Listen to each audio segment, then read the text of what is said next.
ఈ ఎన్నికల్లో వైసీపీ దారుణ పరాజయాన్ని మూటగట్టుకుంది. ఇప్పుడిప్పుడే ఓటమి నుంచి కోలుకుంటుంది. అయితే ఆ పార్టీకి షాకులు తప్పటం లేదు. ఒక్కరోజు జరిగిన 3 ఘటనలు ఆ పార్టీని దారుణంగా దెబ్బతీశాయి. పార్టీ శ్రేణులను తీవ్ర నిరాశకు గురిచేశాయి. 2019లో 151 అసెంబ్లీ స్థానాల్లో ఆ పార్టీ అద్భుత విజయం సాధించింది. దేశాన్ని తన వైపు చూసుకునేలా చేసింది. కానీ 5 ఏళ్లు తిరిగేసరికి దానికి మించిన ఓటమితో మరోసారి దేశంలో చర్చనీయాంశంగా మారింది. కేవలం 11 స్థానాలతో సరిపెట్టుకుంది. ప్రతిపక్ష హోదా కూడా దక్కలేదు. భారీ ఓటమితో పార్టీలో వైఫల్యాలు సైతం బయటపడుతున్నాయి. ఇక పార్టీకి భవిష్యత్తు లేదని భావిస్తున్న నేతలంతా వైసీపీకి గుడ్ బై చెబుతున్నారు. ఓటమి ఎదురైన వెంటనే విజయవాడ ఎంపీగా పోటీ చేసిన కేశినేని నాని క్రియాశీలక రాజకీయాలకు గుడ్ బై చెప్పారు. ప్రకాశం జిల్లాకు చెందిన సిద్ధ రాఘవరావు పార్టీకి రాజీనామా చేశారు. సినీ నటుడు అలీ తనకు ఏ రాజకీయ పార్టీతో సంబంధం లేదని ప్రకటన చేశారు.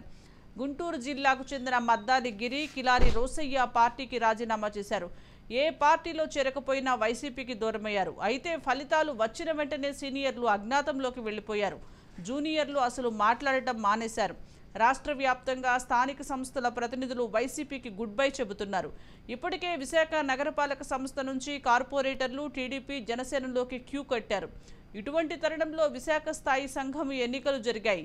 10కి 10 స్థానాలను టీడీపీ కూటమి అభ్యర్థులు దక్కించుకున్నారు. దీంతో విశాఖ స్థానిక సంస్థల ఎమ్మెల్సీ ఉప ఎన్నికకు ముందు వైసీపీకి గట్టి షాక్ తగిలింది.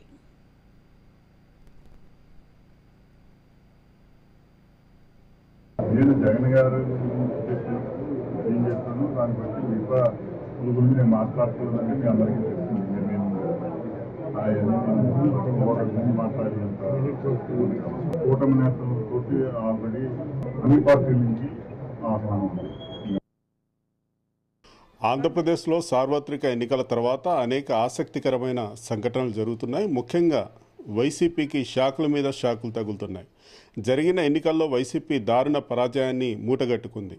అయితే ఇప్పుడిప్పుడే ఆ ఓటమి నుంచి, ఆ షాక్ నుంచి వైసీపీ పార్టీ కోలుకుంటోంది. అయితే ఆ పార్టీకి ఒకదానికొకటి షాకులు తప్పడం లేదు. దీంతో ఆ పార్టీ నేత జగన్మోహన్ రెడ్డికి మాత్రం తలనొప్పి అయితే తప్పడం లేదు.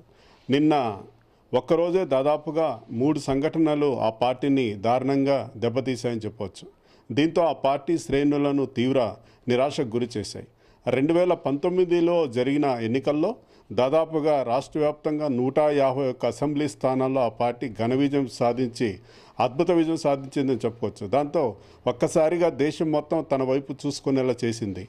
అయితే 5 ఏళ్ల కాలంలో ముఖ్యమంత్రిగా జగన్మోహన్ రెడ్డి ఉన్నప్పుడు తీసుకున్న అనేక నిర్ణయాలు ప్రజలకు అనేక ఇబ్బందులు తెచ్చిపెట్టాయి. ముఖ్యంగా రాష్ట్ర రాజధాని నిర్మాణం జరగకపోవడం, రాష్ట్ర అభివృద్ధి పక్కన పెట్టి సంక్షేమ కార్యక్రమాలంటూ వైసీపీ కార్యకర్తలకు కేవలం లబ్ధి కూర్చే కార్యక్రమాలు చేయడం, అదేవిధంగా ల్యాండ్ టైటిలింగ్ యాక్ట్ లాంటివి తెచ్చి ప్రజల ఆస్తులకు భంగం కల్పించడం, అదేవిధంగా మంత్రుల పనితీరు సరిగా లేకపోవడం, ముఖ్యంగా ముఖ్యమంత్రి అనే వ్యక్తి సొంత నిర్ణయాలపైన కాకుండా ఏదైతే సలహాదారులపైన ఆధారపడడం, అదేవిధంగా ఎమ్మెల్యేలు నియోజకవర్గాల్లో అందుబాటులో లేకపోవడంతో 5 ఏళ్ళు తిరిగేసరికి 2024లో జరిగిన ఎన్నికల్లో వైసీపీ పరాజయం పొందడంతో ఆ పార్టీ మరోసారి దేశంలో చర్చాంశనీయంగా మారింది.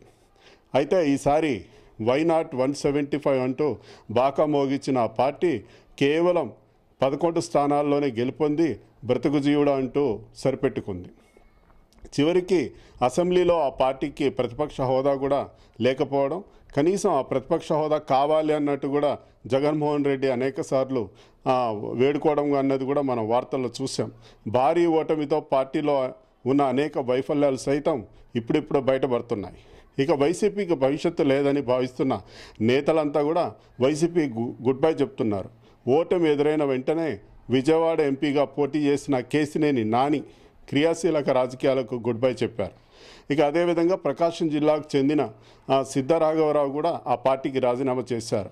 ఇక సినీ నటుడు ఆలీ తనకు ఏ రాజకీయ పార్టీతో సంబంధం లేదని ఆయన బహిరంగంగా ప్రకటన కూడా చేశారు. అదేవిధంగా గుంటూరు జిల్లాకు చెందిన మద్దాలి గిరి, కిలారి రోసయ్య ఆ పార్టీకి రాజీనామా చేశారు. ఏ పార్టీలో చేరకపోయినా కూడా వైసీపీకి మాత్రం దూరమయ్యారు.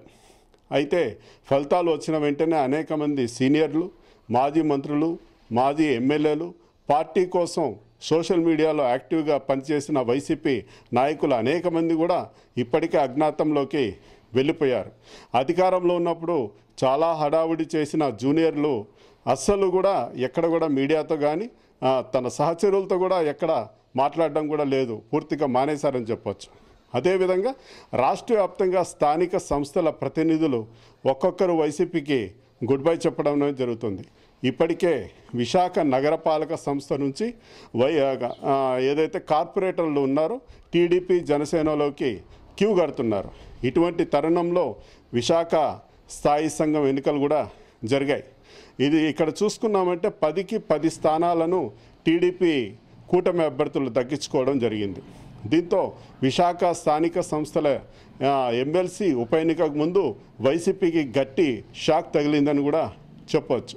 ఇక ఉప ముఖ్యమంత్రి పవన్ కళ్యాణ్ ప్రాతినిధ్యం వహిస్తున్న పిఠాపురం నియోజకవర్గం నుంచి 2019 ఎన్నికల్లో ఇదే సీటు నుంచి, ఈ పిఠాపురం నుంచే గెలిచిన పెండెం దొరబాబును కూడా ఈసారి ఎన్నికల్లో పవన్ కళ్యాణ్ పోటీ చేసేసరికి దొరబాబు గెలిచే అవకాశం లేదు అన్నట్టు తనకు వచ్చిన సమాచారంతో ఆయన పక్కన పెట్టి వంగా గీతను బరిలోకి నిలిపారు. ఇలా రాష్ట్రంలో అనేక చోట్ల తన నిర్ణయాలతో పార్టీ పరువు పోగొట్టుకొని పార్టీ ఉనికే ప్రమాదంలో పడేసుకుంటున్న జగన్మోహన్ రెడ్డికి భవిష్యత్తులో ఇలాంటి ఎన్నో షాకులు తగులుతాయేమో వేచి చూడాల్సిన పరిస్థితి. ఈ వరుస సంఘటనలతో వైసీపీ పార్టీ అయితే ఖాళీ అవుతోంది. అక్కడ ఉంటున్న నాయకులు అనేక మంది ద్వితీయ శ్రేణి, తృతీయ శ్రేణి ప్రధాన నాయకులు సైతం టీడీపీ లేదా జనసేనలోకి వలసలు పోయే పరిస్థితి ఉంది. చర్చలు కూడా అయితే జరుగుతున్నాయి. ఇదే గనక కొనసాగితే రాబో కాలంలో వైసీపీ పార్టీ పూర్తిగా ఖాళీ అయ్యే పరిస్థితి కూడా వచ్చే అవకాశాలు ఉన్నట్టయితే మనకు తెలుస్తోంది. కెమెరా పర్సన్ ముఖేష్తో ఆర్కే సూర్య, రాజ్ న్యూస్, అనంతపురం జిల్లా. 2019 నుంచి 2024 వరకు దాదాపు 5 సంవత్సరాలు పూర్తిగా వైసీపీ హయాంలో కొందరు నేతలు చక్రం తిప్పారు. వారు ఆడింది ఆట, పాడింది పాటగా ఉండేది. రాష్ట్ర వ్యాప్తంగా పరిశీలిస్తే ఉత్తరాంధ్ర జిల్లాల్లో ముఖ్యంగా బొత్స సత్యనారాయణ, ఉమ్మడి తూర్పుగోదావరి జిల్లాకు వచ్చేసరికి కాకినాడ సిటీ ఎమ్మెల్యేగా ఉన్న చంద్రశేఖర్ రెడ్డి, ఆయన పేరుకి ఎమ్మెల్యే కానీ మంత్రుల కంటే కూడా ఎక్కువ వాల్యూ ఇచ్చేవారు. అదేవిధంగా కొడాలి నాని, పేర్ని నాని, వల్లభనేని వంశీ, ఇలా ఎందరో పెద్ద ఎత్తున చక్రం తిప్పారు. టీడీపీ పార్టీలో ఉన్న ఎవరైతే ఎంపీగా కేసినేని నాని ఉన్నారో ఆయన ఎన్నికల ముందు తన సోదరుడు కేసినేని చిన్నితో విభేదించి వైసీపీలోకి వెళ్ళి సోదరుడి మీద పోటీ చేసి ఓడిపోయారు. ఓటమి చెందిన మరునాడైన రాజకీయాలకు గుడ్ బై చెప్పేశారు. ప్రస్తుత పరిస్థితులు చూస్తుంటే కూటమి రోజు రోజుకు బలపడుతుంది. ఒక పక్క పవన్ కళ్యాణ్, మరో పక్క చంద్రబాబు వివిధ పథకాలు ప్రవేశపెట్టడం ద్వారా ప్రజల్లోకి వెళ్తున్నారు, ప్రజల మద్దతు కూడగట్టుకుంటున్నారు. ఇలాంటి నేపథ్యంలో వైసీపీ పార్టీ మాత్రం తీవ్ర షాకు గురవుతోంది. ఏ క్షణంలో ఎవరు పార్టీ వదిలి వెళ్ళిపోతారో తెలియని పరిస్థితి. కేసినేని నానితో ప్రారంభమైన పార్టీకి దూరంగా జరిగే కార్యక్రమం కొనసాగుతుంది. ముఖ్యంగా పవన్ కళ్యాణ్ని బండ బూతులు తిడుతూ మాట్లాడిన ఇవాళ కొడాలి నాని ఎక్కడున్నాడో ఎవరికి తెలియట్లేదు. అదేవిధంగా తర్వాత వరుసలో ఉన్న సినీ నటి, మంత్రిగా టూరిజం మంత్రిగా పనిచేసిన రోజా, ఆవిడ కూడా చాలా దూరం అయిపోయారు. ఎక్కడ ఉన్నారు? ఇటలీలో ఆమె ఈ పొట్టి గౌన్లేసి తిరుగుతున్న వీడియోలు సోషల్ మీడియాలో హల్చల్ అవుతున్నాయి. గతంలో ప్రస్తుత హోంమంత్రి వంగలపూడి అనిత ఎవరు ఉన్నారో ఆవిడ పంజాబీ డ్రెస్ వేసుకొస్తే ఆవిడ విమర్శించిన రోజా ఈ రోజు ఎలా తిరుగుతారంటూ చెక్కలు కొడుతున్నాయి. ఇలాంటి నేపథ్యంలో రాజకీయ చైతన్యానికి నాందిగా పలికే ఉభయ గోదావరి జిల్లాల్లో కూడా పార్టీకి పెద్ద షాక్ తగులుతోంది.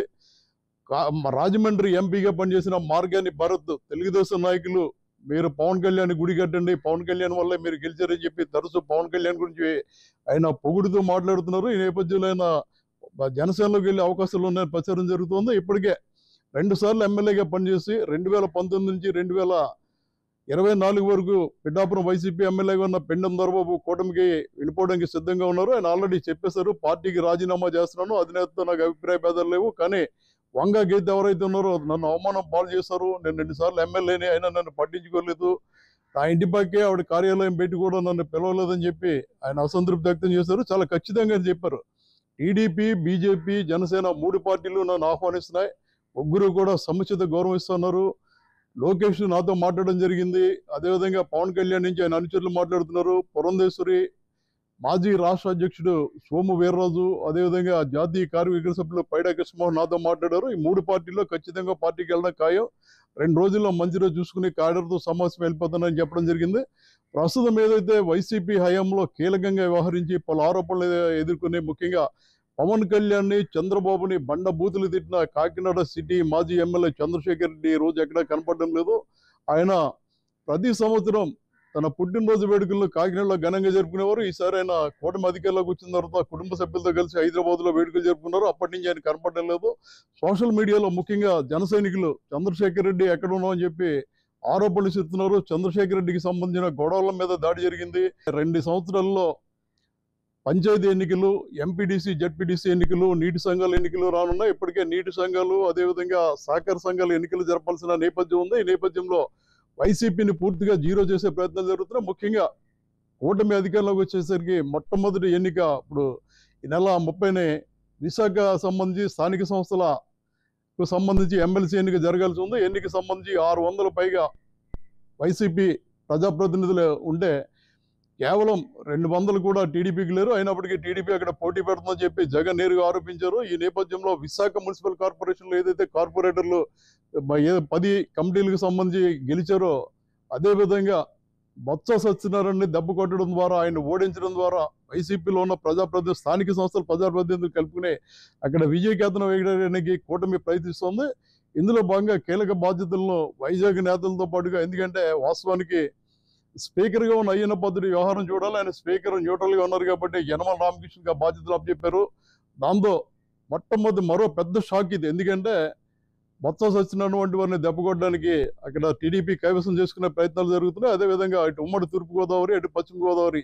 ఇటు ఉమ్మడి తూర్పుగోదావరిలో చూస్తే 19 సీట్లు, పశ్చిమ గోదావరిలో 15 సీట్లు, 34 అసెంబ్లీ స్థానాలు ఉన్నాయి, 5 పార్లమెంటు స్థానాలు ఉన్నాయి. వీటన్నిటిలో కూడా పూర్తిగా 100కి 100% కూటమిలో చేరే విధంగా వాళ్ళు ప్రయత్నాలు చేస్తున్నారు. ఖచ్చితంగా కొంతమందిని అయితే పార్టీకి రాజీనామా చేసి పార్టీలో కలుపుకునే ప్రయత్నాలు చేస్తున్నాయి. మరికొందరిని నేరుగా కలుపుకునే అవకాశం లేదు. ఎందుకంటే ఈ 2 జిల్లాల్లో ఎమ్మెల్యేలు ఎవరు కూడా వాళ్ళకి లేరు, ఎంపీలు కూడా లేరు. 34 ఎమ్మెల్యే స్థానాలు, 5 ఎంపీ సీట్లు కూడా కూటమిలోనే ఉన్నాయి కాబట్టి ఇక రాజీనామా చేయాల్సిన అవసరం లేదు. పార్టీకి రాజీనామా చేసి ఇందులో చేర్చుకునే ప్రయత్నాలు జరుగుతాయి. దీంతో ఉమ్మడి తూర్పుగోదావరి, ఉమ్మడి పశ్చిమ గోదావరి అంటే 34 అసెంబ్లీ స్థానాలు, 5 పార్లమెంటు స్థానాలకు సంబంధించి పూర్తిగా వైసీపీని జీరో చేయడం ద్వారా వైసీపీ కోలుకోలేని దెబ్బ తగిలేలా విధంగా చేయాలని ప్రయత్నిస్తారు. ఎందుకంటే ఇసుక కుంభకోణం కావచ్చు, బియ్యం కుంభకోణం కావచ్చు, ఇవన్నీ కూడా తూర్పుగోదావరి, కాకినాడ వేదికగా జరిగాయి. కాకినాడ పోర్టులో కూడా 2 రోజుల క్రితం నాదెళ్ల మనోహర్ పౌర సరఫరాల శాఖ మంత్రి హోదాలో ప్రత్యేకంగా చెక్ పోస్ట్ ఏర్పాటు చేస్తారు. ఏదైతే రైస్ మిల్లులు కొంతమంది అంటే గతంలో కొమ్మారెడ్డి పట్టాభి టీడీపీ జాతీయ అధికార ప్రతినిధి కాకినాడ వచ్చిన సందర్భంగా తీవ్రమైన ఆరోపణలు చేశారు. వైసీపీ నుంచి కాకినాడ సిటీ ఎమ్మెల్యేగా చంద్రశేఖర్ రెడ్డి ఉన్నారు. ఆయన మంత్రుల కంటే ఆయనకి ఎక్కువ పవర్ ఉందని ఆయన చెప్పారు. ఆయన తమ్ముడు వీరభద్రారెడ్డి రైస్ మిల్లర్స్ అసోసియేషన్ రాష్ట్ర అధ్యక్షుడిగా ఉన్నారు. ఆయన తండ్రి భాస్కర్ రెడ్డి పౌర సరఫరాల శాఖ చైర్మన్గా ఉన్నారు. కాబట్టి వాళ్ళ ఆధ్వర్యంలోనే బియ్యం కుంభకోణం జరుగుతుంది, గంజాయి రవాణా జరుగుతుందని పట్టాభి చెప్పినప్పుడు పట్టాభి కాకినాడలోని తెలుగుదేశం పార్టీ కార్యాలయంలో ఉండగా ఆయనపై దాడి జరిగింది.